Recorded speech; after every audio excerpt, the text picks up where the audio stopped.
جس کے اندر اللہ رب العزت ارشاد فرماتا ہے انا اعطیناک الکوثر، کہ بے شک اے محبوب صلی اللہ تعالی علیہ وسلم ہم نے آپ کو خیر کثیر عطا فرمائی۔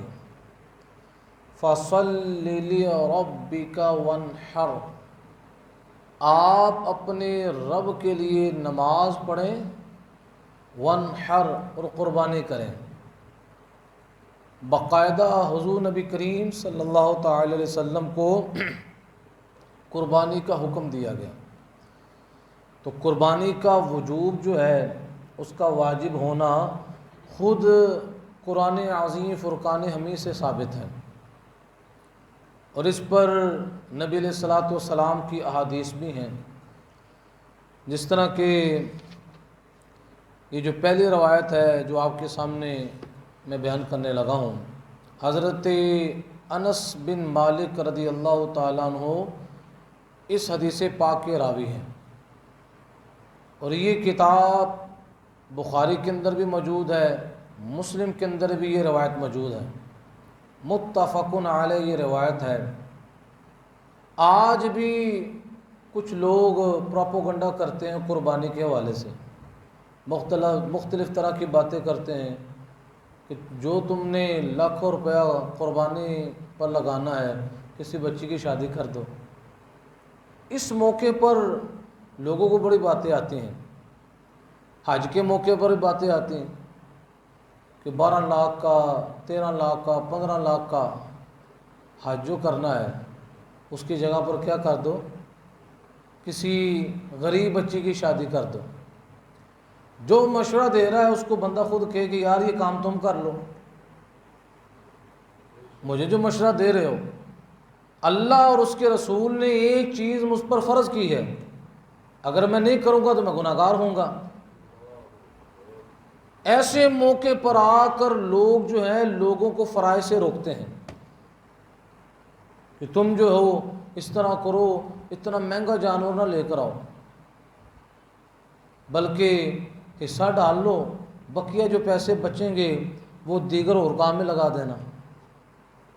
حالانکہ قربانی کے حوالے سے اتنے احکام ہیں کہ اس پر جتنا مہنگا جانور خریدا جائے، ایک ایک روپیہ اللہ کی بارگاہ کے اندر اس کی قیمت لگتی ہے، رائے گا ضائع۔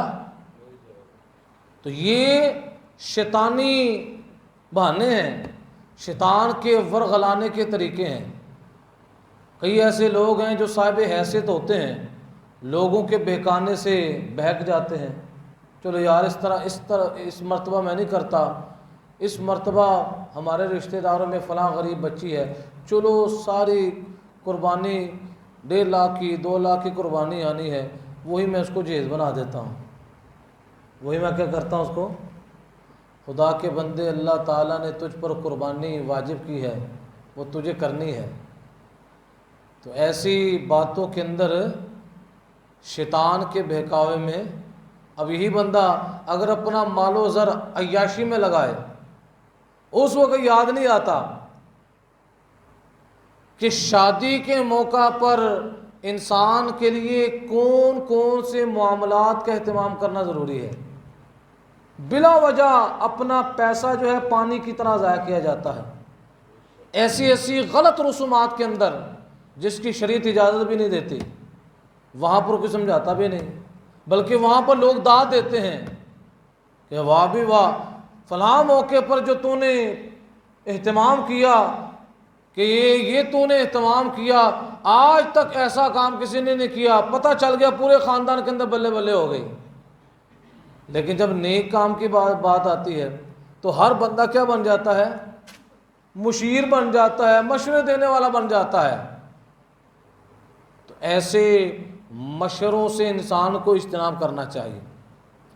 قربانی اللہ تعالیٰ کی طرف سے امت محمدی صلی اللہ تعالی علیہ وسلم پر واجب کیا ہوا ایک عمل ہے، اور اس پر نبی علیہ الصلوۃ والسلام کی روایتیں بھی ہیں۔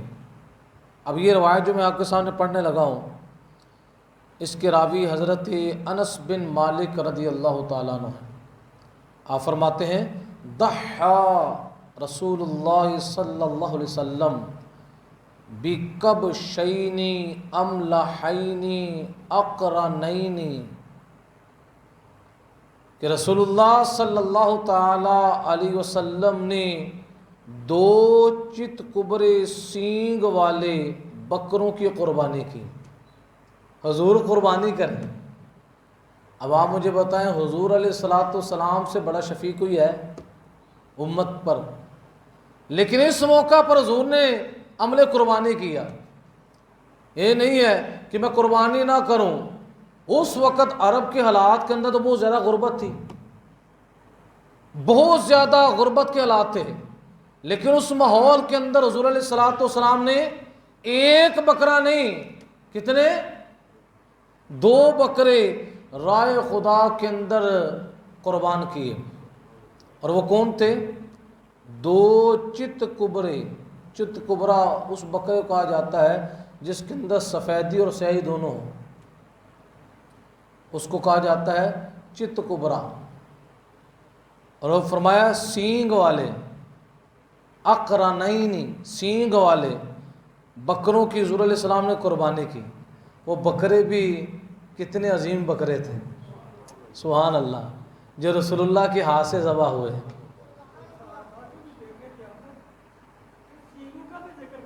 سبحان اللہ، یعنی ایک ایک لفظ جو ہے، سبحان اللہ سبحان اللہ سبحان اللہ، سینگ والے تھے اور تھے بھی 2۔ یعنی حضور نے بھی آگے میں بتاؤں گا کلر کا بھی ذکر کیا، وہ انشاءاللہ اگلی روایت بیان کروں گا، کہ یعنی پوری باتوں کو نبی علیہ الصلوۃ والسلام کی دیانتداری کے ساتھ امت تک پہنچایا۔ اور ذبح کس نے کیا؟ رسول اللہ نے کیا۔ اس کے تحت محدثین فرماتے ہیں کہ جو قربانی کرنے والا ہو، اگر اس کو خود ذبح کرنا آتا ہے تو اس کے لیے افضل یہ ہے کہ وہ خود ذبح کرے، پھر کسائی کی ڈیوٹی لگانے کی ضرورت ہے، کسائی کا انتظار کرنے کی ضرورت ہے۔ اگر اس کو خود ذبح کرنا آتا ہے، کیوں؟ خود ذبح کرے گا، پھر پتہ چلے گا یہ بندہ اللہ کے حکم پر کتنا عمل کرتا ہے۔ جس بکرے کو چند دنوں کے لیے پالا، بندے کی اس کے ساتھ انسیت ہو جاتی ہے، جب اس کی گردن پر چھری چلائے گا تو محبت جو ہے اللہ کے حکم کے درمیان رکاوٹ نہ بنے، کہ میرے اللہ نے فرمایا ہے کہ اس کو ذبح کرنا ہے۔ آج کچھ ایسے لوگ بھی ہیں جو یہ کہتے ہیں جس چیز کے اندر جان ہو ہمارا دل نہیں کرتا اس کو ماریں، ہمارا دل۔ اب مجھے بتائیں، جو بکرے ہیں جاندار چیز ہے یہ نہیں، اور اس کو ذبح کرنے والا کون ہے؟ خود رسول اللہ ہے۔ رسول اللہ صلی اللہ علیہ وسلم سے بڑھ کر شفقت والا کون ہو سکتا ہے؟ خود رسول اللہ نے ان کو ذبح کیا۔ تو یہ بھی ایک شیطانی وار ہوتا ہے کہ میں کسی کو مارنے والا، میرا دل نہیں کرتا کہ فلاں چیز اس کو میں ماروں، اگر تم مارنا چاہتے تو مار لو۔ کچھ لوگ اتنے زیادہ اپنے آپ کو سمجھتے ہیں کہ میرا دل بڑا نرم ہے، میرا دل جو ہے اتنا نرم ہے کہ جو مخلوق جس کے اندر جان ہے میرا دل اس کو مارنے کا۔ اب یہاں پر اللہ ذبح کا حکم دے رہا ہے، وَانْحَرْ، کہ محبوب آپ نہر کریں، اس کو ذبح کریں۔ اور ذبح کا انداز بھی دیکھیے گا کہ حضور نبی علیہ الصلوۃ والسلام نے کس انداز سے ذبح کیا۔ تو کوشش یہی ہونی چاہیے جو قربانی کرے اس انداز سے وہ جانور کو قربان کرے۔ وَسَمَّا ذَبَحُهَا بِيَدِهِ، نبی علیہ الصلوۃ والسلام نے انہیں اپنے ہاتھ سے ذبح کیا، بِيَدِهِ، اپنے ہاتھ سے ان دونوں کو کیا کیا؟ ذبح کیا۔ وَسَمَّا وَكَبَّرَ، نبی علیہ الصلوۃ والسلام نے ذبح کرتے ہوئے بسم اللہ بھی پڑھی اور تکبیر بھی پڑھی۔ اسی وجہ سے جانور پر کے گلے پر جس وقت چھری رکھی جاتی ہے تو کیا پڑھا جاتا ہے؟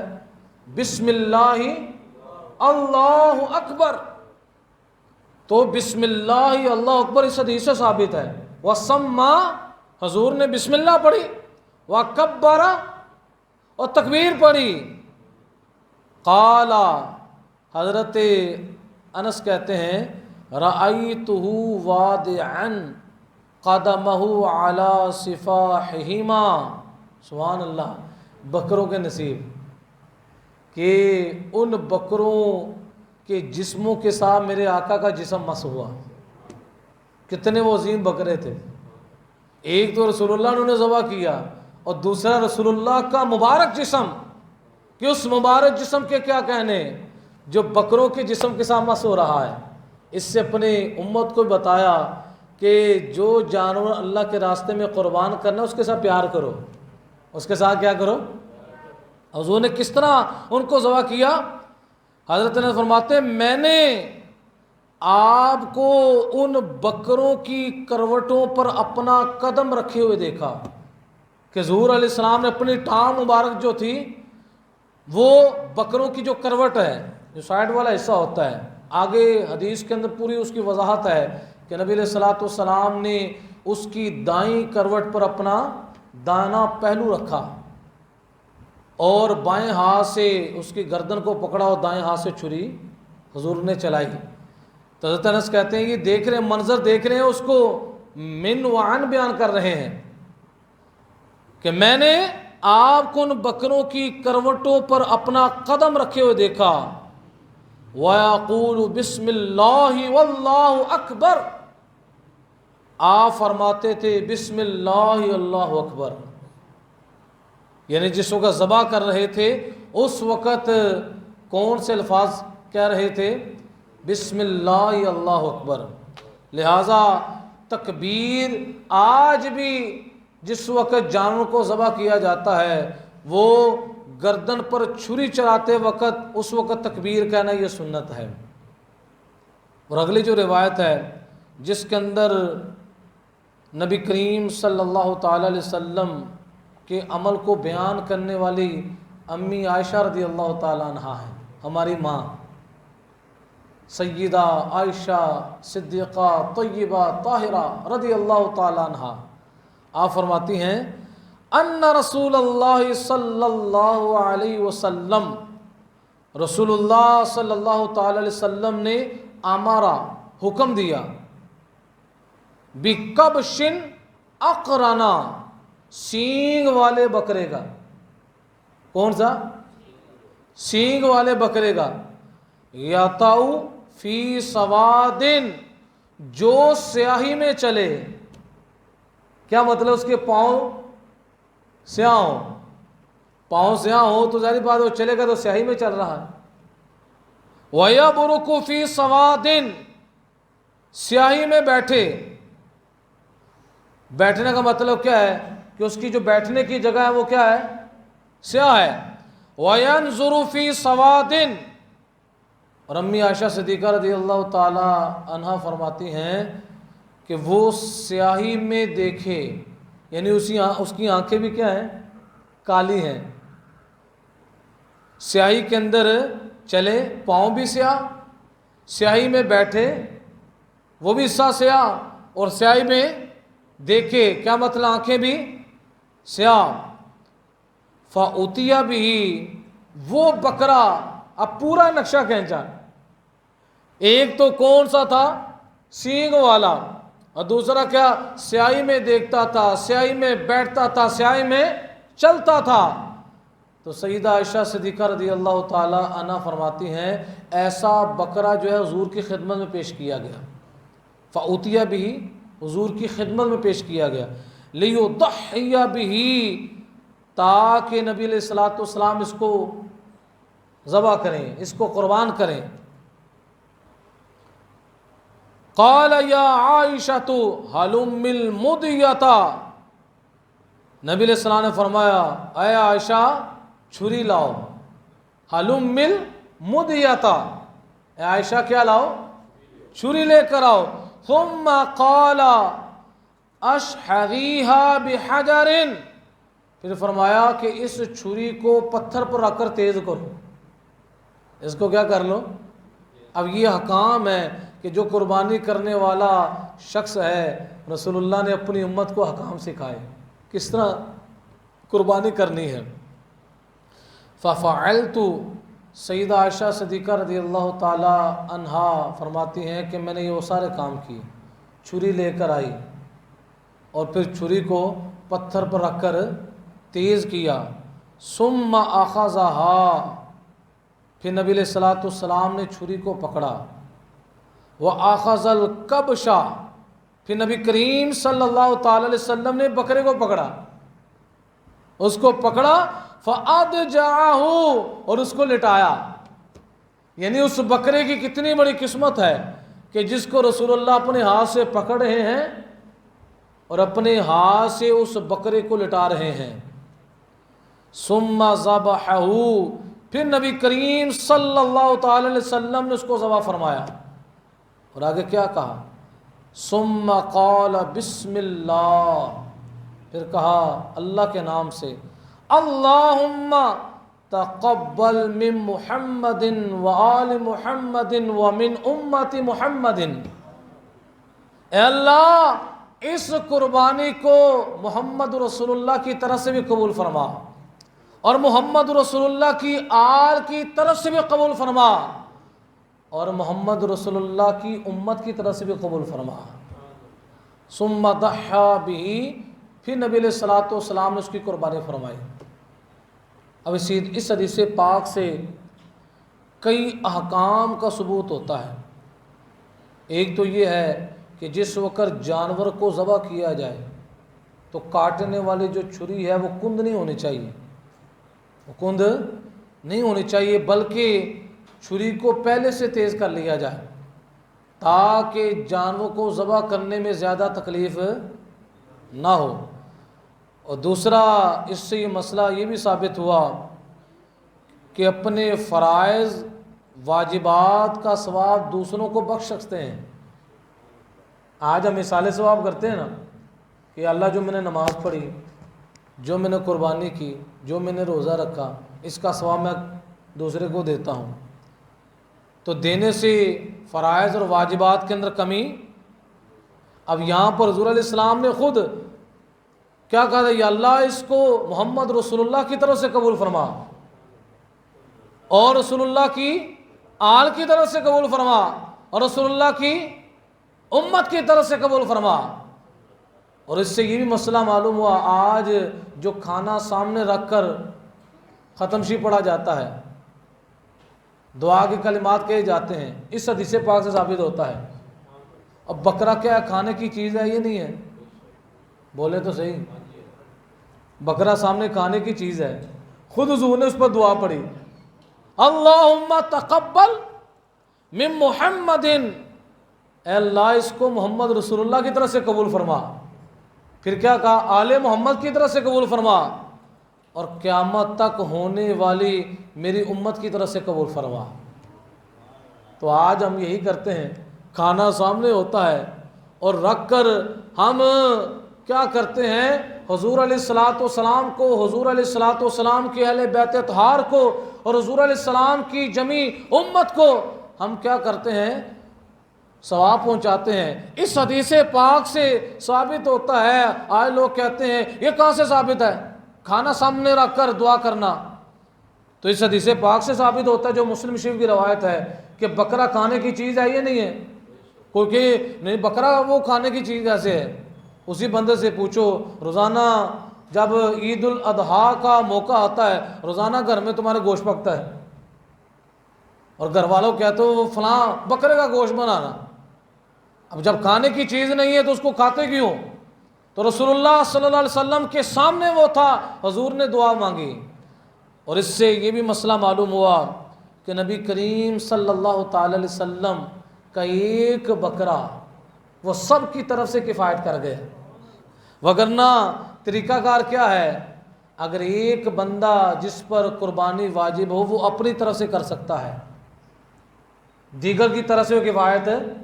آج یہ بھی بہت بڑا المیہ ہے، لوگ ایسے موقع پر ماں باپ کے فرما بردار بن جاتے ہیں، دوسرے موقع پر فرما برداری یاد ہے، اس موقع پر کہتے ہیں قربانی اس بندے پر خود واجب ہے، اور نہیں میں نے قربانی نہیں کرنی، میں اپنے امی ابو کی طرف سے کروں گا۔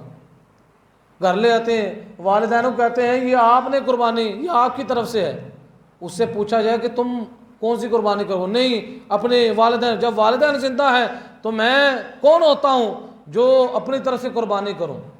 حالانکہ شریعت نے اس کو خود کہا ہے کہ قربانی تجھ پر واجب ہے، اگر تجھے زیادہ محبت ہے تو اس کا طریقہ ہے کہ 2 بکرے لے آؤ، کیا لے آؤ؟ یا گائے لے آؤ، ایک اپنا حصہ کر لو، بقیہ اپنے والدین کا بھی کر لو، اپنے دیگر رشتہ داروں کی بھی نیت کر لو۔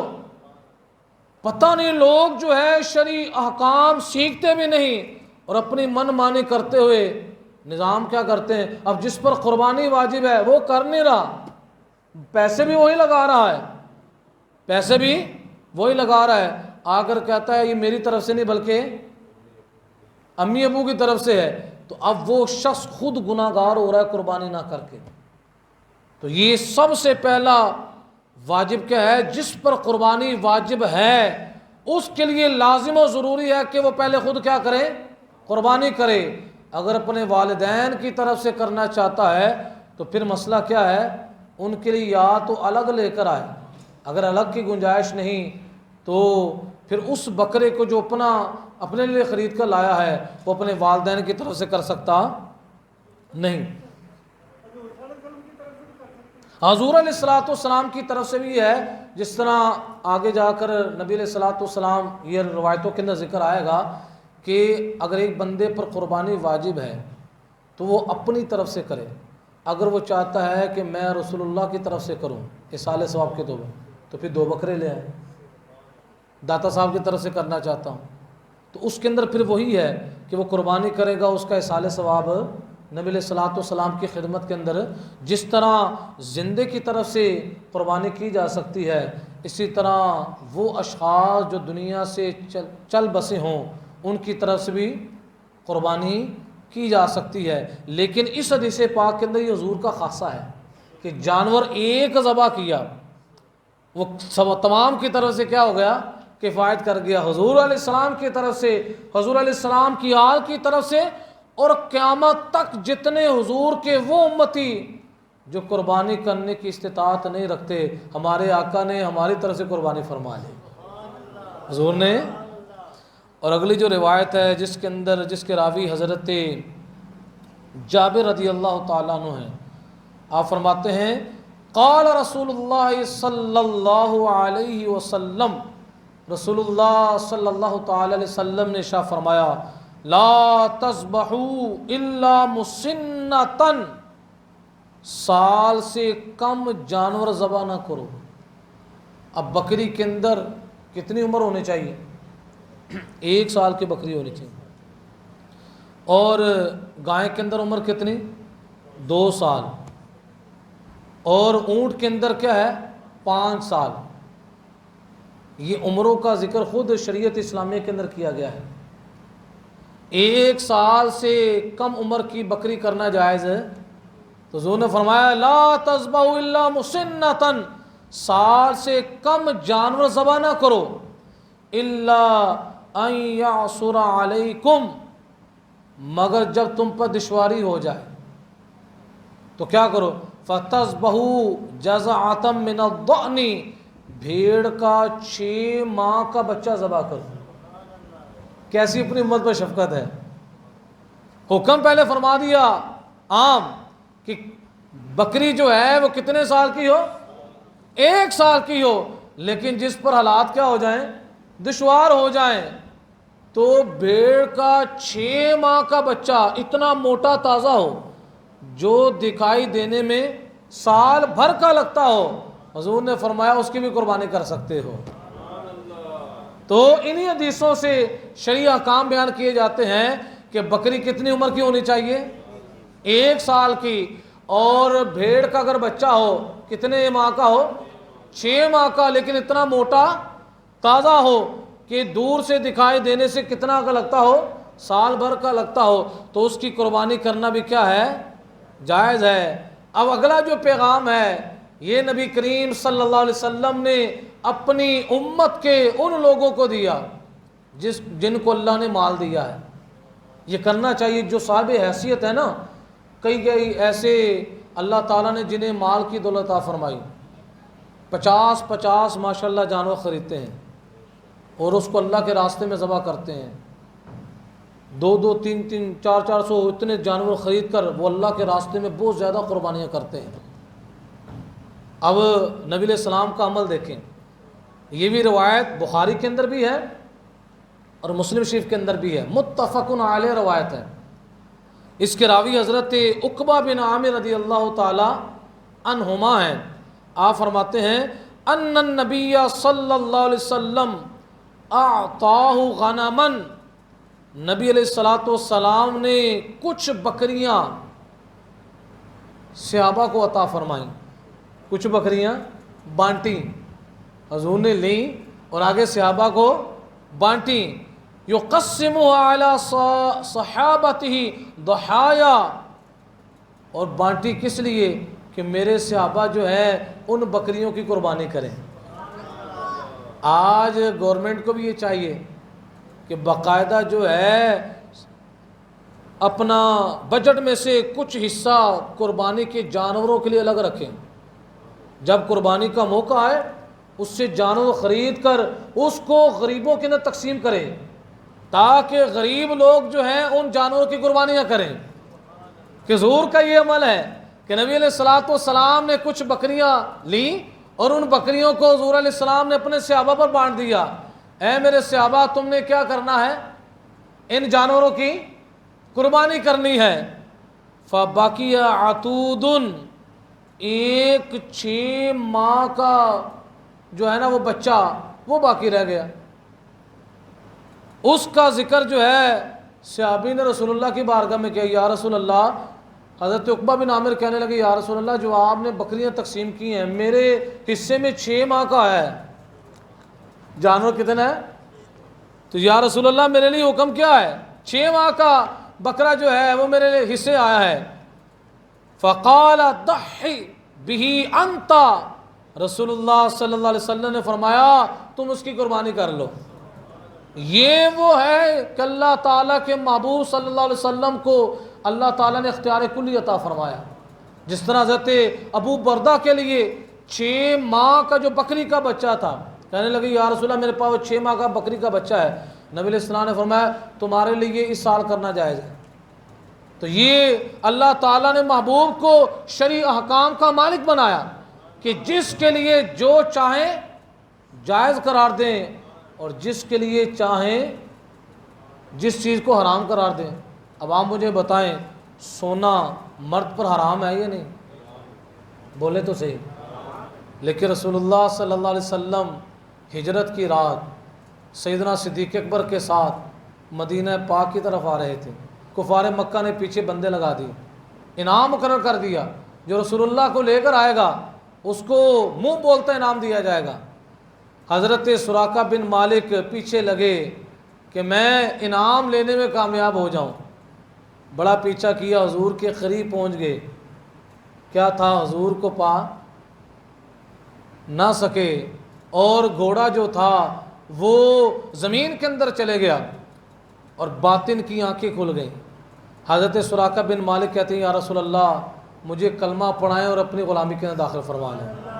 تو نبی علیہ السلام نے اس موقع فرمایا سراقہ میں تمہارے ہاتھوں کے اندر کیسو کسرا کے کنگن دیکھ رہا ہوں، کیسو کسرا کے سونے کے کنگن دیکھ رہا ہوں۔ اب نبی علیہ السلام نے بشارت کب دی اور اس کی منظوری کب ہوئی؟ دور فاروقی کے اندر۔ حضرت فاروق اعظم شرعی احکام کے اندر بڑے سخت تھے۔ جس وقت کیسر و کسرا کو فتح کیا گیا، مال غنیمت آیا، اس کے اندر کیسر و کسرا کے کنگن بھی تھے۔ عمر فاروق رضی اللہ تعالیٰ نے کہا سراقہ کہاں ہے؟ جب پیش کیا گیا سراقہ کو کہا ادھر آؤ سراقہ اپنے ہاتھ کرو، میں اپنے ہاتھوں سے تمہیں تمہارے ہاتھوں کے اندر کنگن پہنانا چاہتا ہوں۔ تو میرے آقا علیہ الصلوۃ والسلام نے جو سونا عام مردوں کے لیے حرام تھا، نبی علیہ الصلوۃ والسلام نے وہی سونا کس کے لیے جائز قرار دیا؟ تو یہ صرف سراقہ کے لیے جائز تھا۔ آج کچھ لوگ جو ہے اسی کنگن کو لے کر کہتے ہیں، وہ کڑا پہنتے نا کچھ لوگ، وہ کہتے ہیں یہ کڑا تو سراقہ بن مالک نے پہنا اور حضور نے پہنایا، اور یہ وہ لوگ بات کرتے ہیں جو صحابہ کو نہیں مانتے۔ جو صحابہ کے بارے میں بک بک کرتے ہیں اور اپنا کنگن ثابت کرنا ہو تو وہ کہتے ہیں سراقہ بن مالک کو تو رسول اللہ نے کنگن پہنایا، تو اس کا جواب ہے سراقہ بن مالک کو لوہے کا کنگن نہیں پہنایا، رسول اللہ نے سونے کا کنگن پہنایا، کہ جو سونا مرد پر حرام تھا لیکن سراقہ بن مالک کے لیے کیا قرار دیا؟ دنیا کے اندر سونا جائز قرار دیا۔ تو یہ رسول اللہ صلی اللہ علیہ وسلم ہے جس کے لیے چاہیں اگر کوئی چیز حرام ہو دنیا کے اندر، حضور چاہیں تو اپنے کسی امتی کے لیے اس کو حلال فرما دیں، اور جو چیز حلال ہو کیا ہو تو حضور چاہیں تو اپنے امتی کے لیے اس کو حرام فرما دیں۔ تو یہ اللہ تعالیٰ نے حضور کو اختیار دیا۔ تو جس وقت حضرت عقبہ بن عامر نے کہا یا رسول اللہ میرے حصے کے اندر تو ایک 6 ماہ کا آیا ہے بکری کا بچہ، تو میرے لیے حکم کیا ہے؟ تو نبی علیہ الصلوۃ والسلام نے ارشاد فرمایا اے عقبہ بن عامر تمہیں اجازت ہے کہ تم جو ہو اس بکری کو ذبح کر سکتے ہو۔ تو یہ حضور علیہ الصلوۃ والسلام نے اپنے غلاموں کے اندر جانوروں کو تقسیم فرمایا۔ اور جو اگلی روایت ہے جس کے اندر نبی علیہ الصلوۃ والسلام نے حصوں کی قربانی کو بیان فرمایا۔ گائے اور اونٹ کے اندر کتنے حصے ہیں؟ کچھ ہی آواز سے بولیں۔ 7 حصے ہیں، اور یہ روایت آپ نے یاد کر لینی۔ بعض ایسے پراپوگنڈا کرنے والے لوگ ہوتے ہیں وہ کہتے ہیں اونٹ کے اندر 10 حصے ہوتے ہیں، اونٹ کے اندر یہ آپ نے روایت یاد کرنی ہے۔ میں اس وجہ سے ان روایات کو بیان کر کے آپ کو شرعی احکام بیان کر رہا ہوں تاکہ کوئی یہ نہ کہ یہ جو مسئلہ بیان کیا ہے اس پر حدیث پیش کرو، یہ کہاں سے ثابت ہے؟ اس وجہ سے میں حدیثوں کو بیان کر رہا ہوں، اور ان حدیثوں کی روشنی کے اندر جو مسائل ثابت ہوتے ہیں ان کو بیان کر رہا ہوں۔ اب اس حدیث پاک کے راوی حضرت جابر رضی اللہ تعالیٰ عنہ ہیں، اور یہ روایت جو ہے مسلم کے اندر بھی ہے، سنن ابی داؤد کے اندر بھی ہے، کہ حضرت جابر رضی اللہ تعالیٰ عنہ فرماتے ہیں ان النبی صلی اللہ علیہ وسلم قال، نبی علیہ السلام نے فرمایا البقرۃ عن 7 والجزور عن 7، گائیں 7 کی طرف سے ہے اور اونٹ بھی 7 کی طرف سے ہے، یعنی 7 آدمی اس گائیں کے اندر اور اونٹ کے اندر کیا ہو سکتے ہیں؟ حصے دار ہو سکتے ہیں۔ لیکن جو حصوں کی قربانی ہے اس کے اندر بڑی احتیاط ہوتی ہے، اس کے اندر جو لوگ حصہ ڈالیں سب کا صحیح عقیدہ ہونا ضروری ہے۔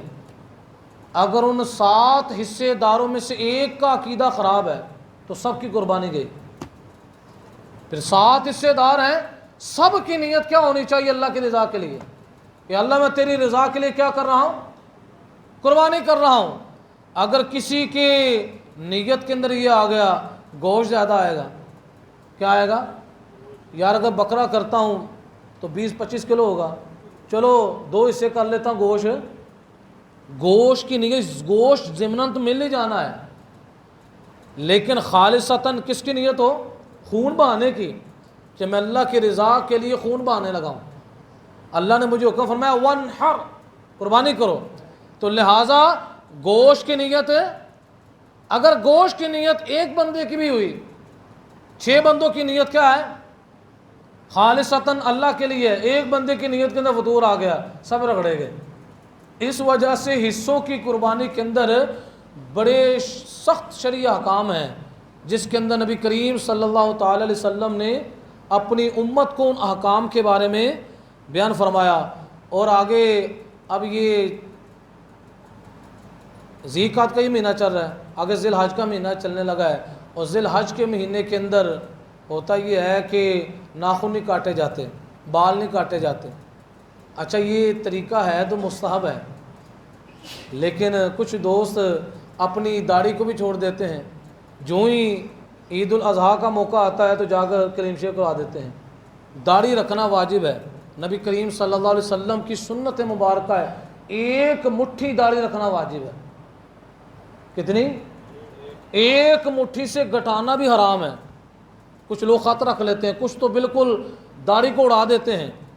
بعض وہ کہتے ہیں میری عمر ابھی داڑھی کی نہیں، میں نے داڑھی رکھ لی، لوگ مجھ سے مسئلہ پوچھیں گے، مجھے مسئلہ نہ آئے تو لوگ کہیں یہاں تو نے داڑھی رکھی ہے۔